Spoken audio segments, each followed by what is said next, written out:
Final item of business is members' business debate on motion 23242 in the name of Keith Brown on the £20 universal credit increase. And this debate will be concluded without any questions being put. Would those members who wish to speak in the debate please press the request to speak buttons, and I call on Keith Brown to open the debate for around 7 minutes, please. Thank you, Presiding Officer. I do welcome the opportunity to have this debate, even at this inauspicious time after a long day. I'm particularly grateful to those members that have stayed behind after that long day to debate what is an extremely important matter for so many people in my constituency, across Scotland and indeed across the UK. And I'd like to also record my thanks to the members who supported the motion to allow the debate to take place. That would be members of the SNP, the Labour Party, the Greens and Mark MacDonald. And you have to wonder, Presiding Officer, about the lack of support from the Lib Dems or indeed the Tories, considering, of course, that the last line of the motion states that universal credit has been a vital safety net for nearly 500,000 people across Scotland. That is a direct quote from their leader, Douglas Ross. Another example from the Tories where the empty words of their Westminster-based leader mean nothing in this chamber. Presiding Officer, it would appear that even the House of Lords supports the terms of my motion. Just last week, the Economic Affairs Committee recommended the UK Government commits to making the £1,040 per year increase to the standard allowance set to end in spring 2021. They agreed to recommend that is made permanent. Furthermore, the committee said the Government should ensure that those on legacy benefits should receive an uplift comparable to that of those on universal credit. It's also worth noting that there is also widespread public support for making the uplift permanent, with new polling from the Health Foundation and Ipsos Mori showing the move is supported by 59% of the public, while only 20% would oppose the move. This builds on the strong public support for the uplift as part of the response to the pandemic, with 74% of people supporting it. The £20 increase to universal credit per week, introduced in response to the coronavirus pandemic, has been hailed as a lifeline by a coalition of over 50 organisations and charities, including the Joseph Rowntree Foundation, Shelter, Oxfam, Macmillan and Barnados, who have all urged the Chancellor to make the increase permanent. This is a lifeline to over 470,000 people in Scotland. That includes 5,379 people in Clackmannanshire and 6,850 people in Stirling who are currently claiming universal credit, a staggering 80% increase in claimants since March. When the increase was announced, the Chancellor said he wanted to, in his words, strengthen the safety net. To withdraw it in March 2021, when it can be argued that the economic impact of the pandemic will be hitting many hard, would be a cruel and a terrible thing to inflict suffering on the number of people that we've talked about. According to the Joseph Rowntree Foundation, around 16 million people across the UK, all from households struggling to keep their heads above water in these difficult times. New modelling from the Joseph Rowntree Foundation shows that 6.2 million families will see an overnight loss of £1,040 next year, and around half a million more people, including 200,000 children, will be pulled into poverty. And that's at a time when UNICEF has launched a domestic emergency response in the UK for the first time in its more than 70-year history to help feed children hit by the COVID-19 crisis. Presiding Officer, it's clear that now is the time to strengthen the welfare safety net and not to weaken it. I'll move on now to legacy benefits, Presiding Officer, where despite repeated calls to expand the £20 weekly increase, it remains unavailable to these claimants, effectively creating a two-tier social security system which is affecting around 2 million people. Those on legacy benefits, of course, are often carers, they're disabled or are suffering from ill health. And again, the Joseph Rowntree Foundation's recent report on the financial impact of COVID on disabled people and their carers is a sobering reminder of the additional costs that disabled people face. For example, of people who said their finances had been affected by the pandemic in September 2020, 24.6% of disabled people reported having less money available to spend on food, compared with 12.2% of non-disabled people. Working Pensions Secretary Dr Therese Coffey told MPs in May that it is far more straightforward and quick to implement the uplift for universal credit and tax credit claimants because they are digital systems. She claimed it would take quite some time to change the legacy benefit system. I am talking about several months with the process we have, she says. Well, Presiding Officer, it's now been 9 months, and as we have seen across Scotland, our local authorities adapted and developed their systems to pay millions of new and additional grants and supports within weeks. There's absolutely no reasonable excuse for the Government not to have extended the additional £20 payment to those on legacy benefits, and they should do so immediately and backdate those payments. It is unthinkable not to cast a strengthened safety net to cover this group too. Presiding Officer, in times of crisis, it's the job of government to support and protect those who need it. Throughout this pandemic, millions of people have found themselves caught up in the economic fallout from the pandemic, and this will last way beyond March next year. In fact, I would go as far to say, Presiding Officer, for those of us that can remember the 1980s, this is a real investment. The effect of this relatively small increase for a large number of people will be paid back many times if we can avoid some of the legacy problems that we've had since the 1980s from excruciating poverty for too many people. And evidence tells us that the increasing the income of people on low incomes stimulates spending in the economy as they spend on household necessities and bills and are far less likely to have the ability to save like those on higher incomes. They will buy food, they will pay rent, they will pay for their energy costs. They won't be buying a yacht in the Caribbean. All that helps the economy. It goes straight back into the economy. So the uplift provides a double boost and it enables families to keep their heads above water, but also puts money into the economy at the time it is needed most. Presiding Officer, the Tories have spent 10 years systematically and brutally dismantling the safety net of the welfare system with their austerity agenda. It is now time they started rebuilding it again to help people when they need it now and in the future. And it can start doing that by making the universal credit increase permanent and extending it to legacy benefits. Thank you, Presiding Officer. Now move to the open debate and speeches of around 4 minutes, please. And we'll have Jeremy Balfour, followed by Pauline McNeill. Thank you, Deputy Presiding Officer. And can I thank Keith Brown for bringing this important debate to the Parliament. We are living in extremely extraordinary times, reflecting one of the most difficult periods that this country has recently encountered. The virus has delivered a profound shock to all of us. Not only have people had to deal with illness, tragic loss of loved ones, measures to control the spread of the virus have taken away all normal decision-making we do on a daily basis. COVID-19 has reached deep into our lives, affecting people's income and job security. I am therefore very pleased that UK ministers have taken unprecedented measures during this pandemic to protect the most vulnerable and to put in place a strong package of financial support to help families and children. The UK Government is spending an estimated £19 billion to support Scotland through this pandemic, protecting nearly 1 million Scottish jobs and livelihoods through the recently extended Job Retention Scheme and the Self-Employed Income Support Scheme.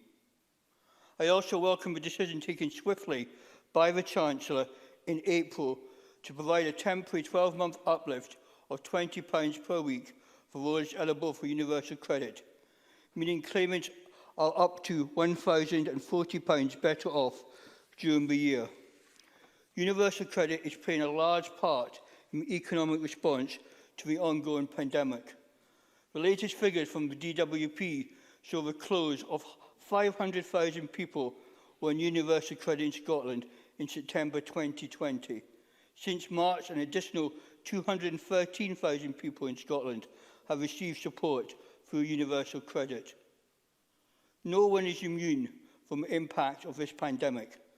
But analysis undertaken by Spice back in May show that between March and April, the most deprived have been the hardest hit from the unprecedented increase in the number of people claiming unemployment-related benefits.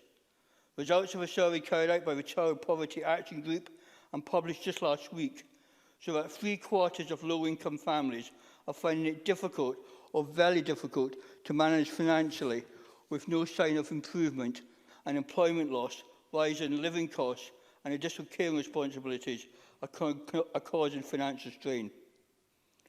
The Scottish Conservatives welcome the statement made by the Secretary of State for Work and Pensions that the UK Government are not ruling out continuing the uplift after March. However, we are concerned... Sorry. Keith Brown. Can I thank Jeremy Balfour for taking the intervention and agree with much of what he said so far. And given what he said, the inescapable logic is that he would support the extension of this benefit beyond March, when presumably the pandemic is going to have an even greater effect on people. Jeremy Balfour. If Mr Brown could just be 1 minute patient, I will get to that and clarify that exactly. However, we are concerned that the Joseph Rowntree Foundation has found that 700,000 people across the UK could be pulled out into poverty if the £20 update is removed after April 2021. The organisation modelling suggests that the withdrawal of the uplift will risk sweeping 700,000 more people, including 300,000 children, into poverty. 500,000 more people could end up in deep poverty. As we've seen a very disappointing developments at the weekend, the pace of change created by this pandemic is unprecedented. That is why I and the Scottish Conservatives have called on the UK Government to extend the temporary increase in universal credit to continue for the foreseeable future, as Mr Brown has said in his speech. Throughout this pandemic, universal credit has been a vital safety net for nearly 500,000 people across Scotland. And we do not think it would be fair to pull support away from people while this pandemic continues to damage our way of life so deeply. Douglas Ross, the leader of the Scottish Conservatives, has encouraged the UK Government to make that commitment as soon as possible in order to provide the reassurance many people are looking for. A £20 uplift may not seem like a vast sum of money, but to the families receiving this support, it will make a huge difference. Briefly, Presiding Officer, with regard to the legacy benefits, my understanding is that it would not be operationally viable to make changes to the legacy benefit systems, whereas the digital systems can be changed more simply and quickly. Furthermore, the UK Government's approach has been to target support at those facing the greatest financial disruption. However, claimants on legacy benefits can make a claim for universal credit if they believe that they would be better off. And there are special arrangements for those in receipt of severe disability premium who will be able to make a new claim for universal credit from January next year. I think we would all want to thank the DWP and the UK Government for their clear commitment to supporting people through this challenging time, with unprecedented packages of support rolled out for business and individuals alike. The universal credit uplift should continue, and the Scottish Conservatives will continue to urge the UK Government to make that commitment now. Thank you. Now, Pauline McNeill did want to take part in this debate, but it appears we've had a technical problem somewhere along the line. So I'm going to go now to Bob Doris, who will be followed by Mark Griffin.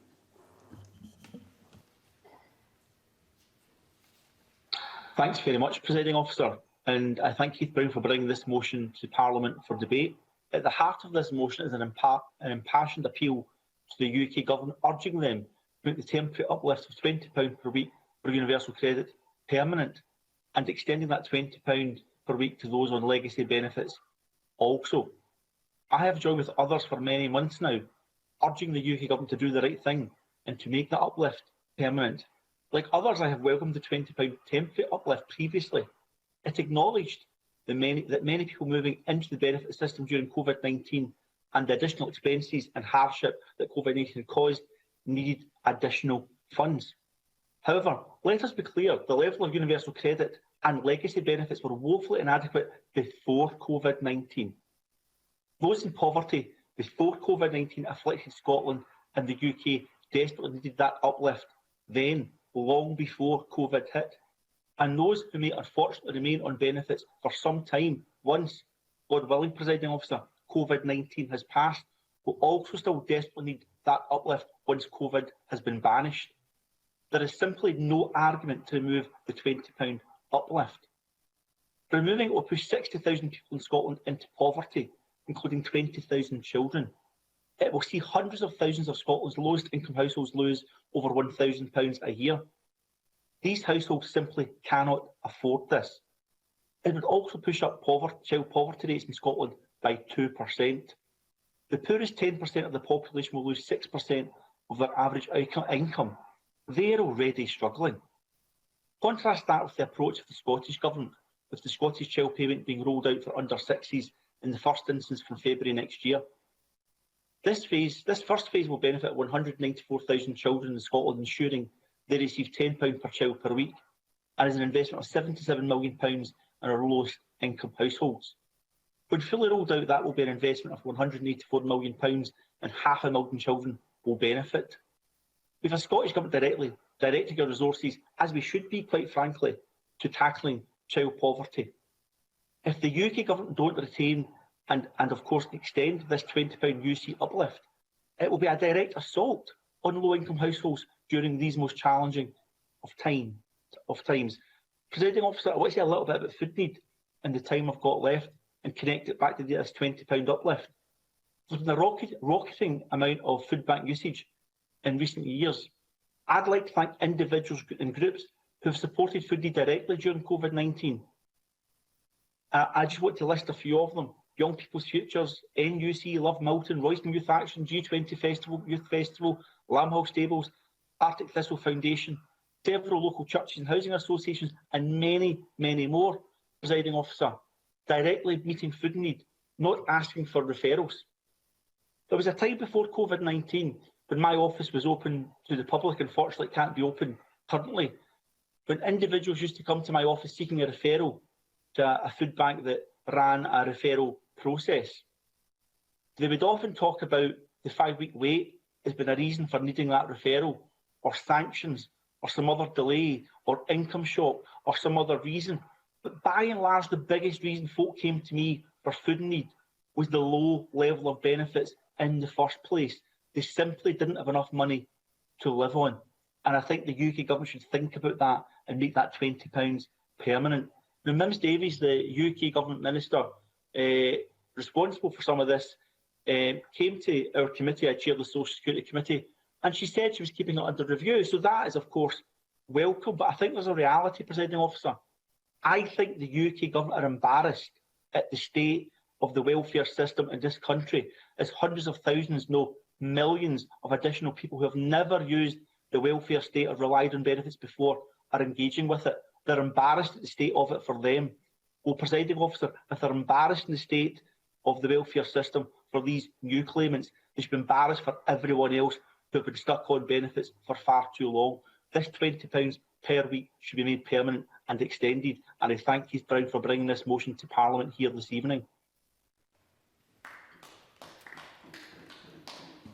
And the last of the open debate contributions is from Mark Griffin. Thank you, Presiding Officer. I welcome the debate that Keith Brown has brought to the Chamber today, because, like every other constituency and region, Central Scotland is also an area where the social security net has been ripped from underneath it by the Tories. The very safety net that in government Labour created, because that's what the Tories do through welfare reform, through austerity, through Brexit. They set out to erode the protections Labour governments have secured to support people up and down this country. And just look at what they've achieved in office. Disabled people's rights systematically violated. Pensioners shivering in their own homes. Women's pensions cancelled as they approach retirement. Parents reliant on food banks to feed their kids. Workers who don't know if they'll have a job after Brexit and the pandemic. And a universal credit system that is a national catastrophe. It's a system set up to treat people, our neighbours, our families, our colleagues, as skivers and scroungers, and it's really pushed people to the brink. It's a system set up to cut and harm. But you don't need to just take my word for it. The Tories have acknowledged that in their actions. The £20 top-up of universal credit is the acknowledgement that it was never enough for people to survive on. That it was deemed enough to punish those already on benefits, but for people who became unemployed through the pandemic, somehow they were worth more in the eyes of the Tories, but just £20 more, and that's a desperate state of affairs. At its heart, universal credit is a cruel system designed to harm people. It's designed to penalise. Tax rebates are swallowed up by universal credit. People wait weeks without payments. Students get demands for thousands because the DWP haven't processed the information they've given them. Powers to write off bills caused by government ineptitude have been scrapped. And for anyone who works and is on universal credit, they suffer an effective tax rate higher than millionaires. The tax credits, for all its failings, was much, much better than this. You could keep a pay increase and keep your reward. If you had savings, you could keep them. It was used to lift hundreds of thousands of kids and their parents out of poverty. When the government made mistakes on claims, government paid, not the struggling families. Pension credit lifted 110,000 pensioners in Scotland out of poverty. In government, Labour created the safety net to support people from cradle to grave. But now, universal credit isn't a system that supports people from cradle to grave. Because if you happen to be that third baby who slept in that particular cradle, there's no support for you. That is unless your mother has gone through a humiliating process and applied for support through the rape clause. And I can't think of a single worse policy than the two-child cap. I've got 3 siblings, a brother and 2 sisters. My dad was a welder and had to give up his job because of a heart disease diagnosis in his 30s. If it wasn't for tax credits, if it wasn't for child benefit, how would my parents have coped? My family never planned for my dad becoming too sick for his job. Just as families today have never planned for a mass unemployment situation caused by a global pandemic. Presiding Officer, it's an appalling policy, pushing children into poverty just for having more than one sibling. It must be ditched, along with any decision to reverse the £20 uplift in universal credit. And I would ask members to support this vital campaign. Thank you.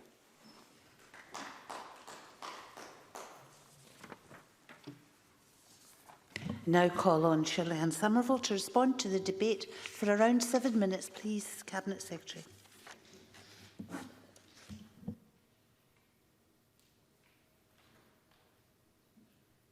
Excuse me, Cabinet Secretary, but you appear to be muted. If you just give us a moment or so, we'll try and sort that out.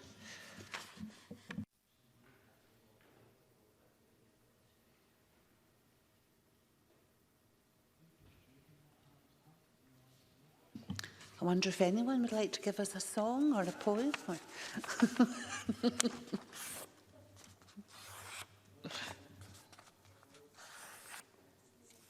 We're just checking with the technical team to see what's best course of action.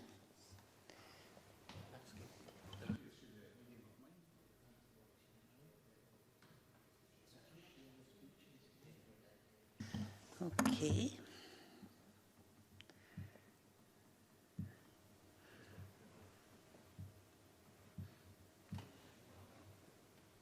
If you'd like to make some sort of noise, Cabinet Secretary, we'll know if we've got you or not. No, I'm afraid not. The only solution is for her to log out and log in again, so to suspend recently. Okay, what I'm going to do is suspend for a very short time until the Cabinet Secretary follows the instruction to log out and log back in again and see if we can pick her up. So, suspend.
Okay. Can we get her one? Just get her to say something. Shirley-Ann, before we start again, can you say something? Can you hear me now, Presiding Officer? Okay, if I can bring Parliament back to order, please, and we'll recommence. Can I call Shirley-Ann Somerville to respond to the debate for around 7 minutes, please, Cabinet Secretary.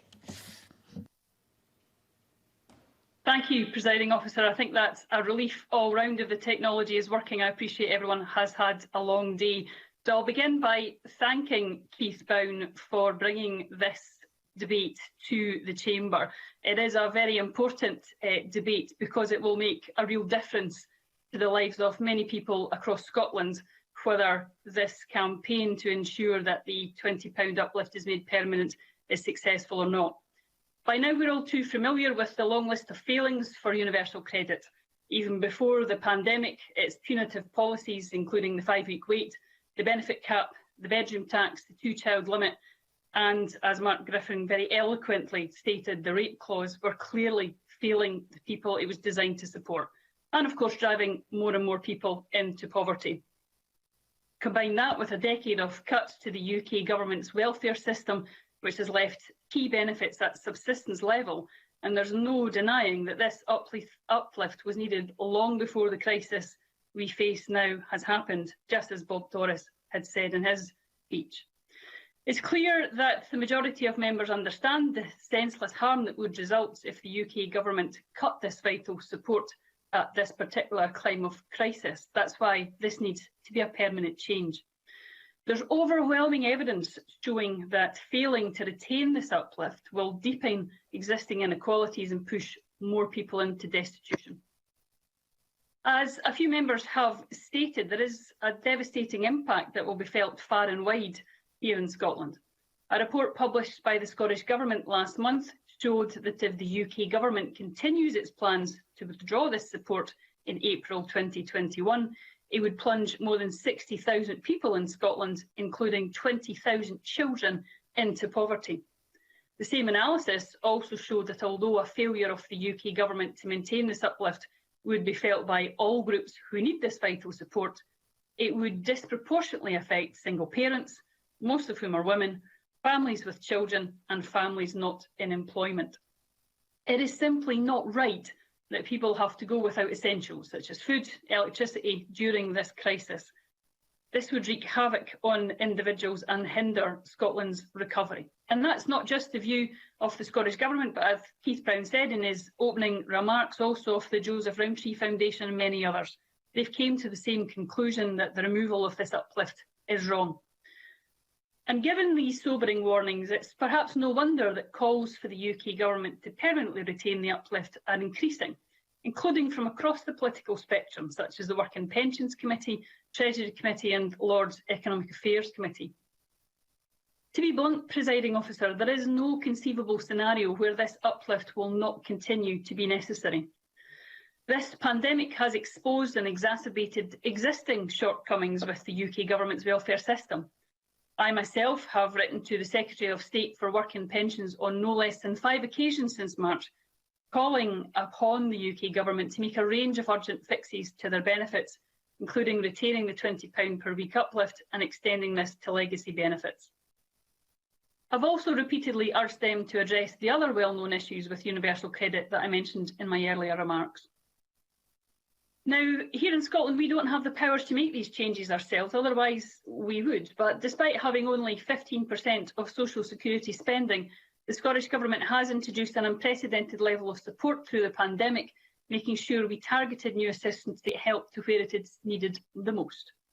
We've committed over £500 million of investment in social protection and have strengthened local resilience with over £200 million of consequential funding.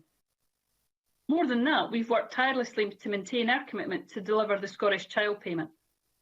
And that's why it makes it all the more galling to know that a family with 2 children receiving Scottish Child Payment totalling £1,040 a year will not feel the benefits of this if their annual Universal Credit Award is reduced by the same amount only a month later.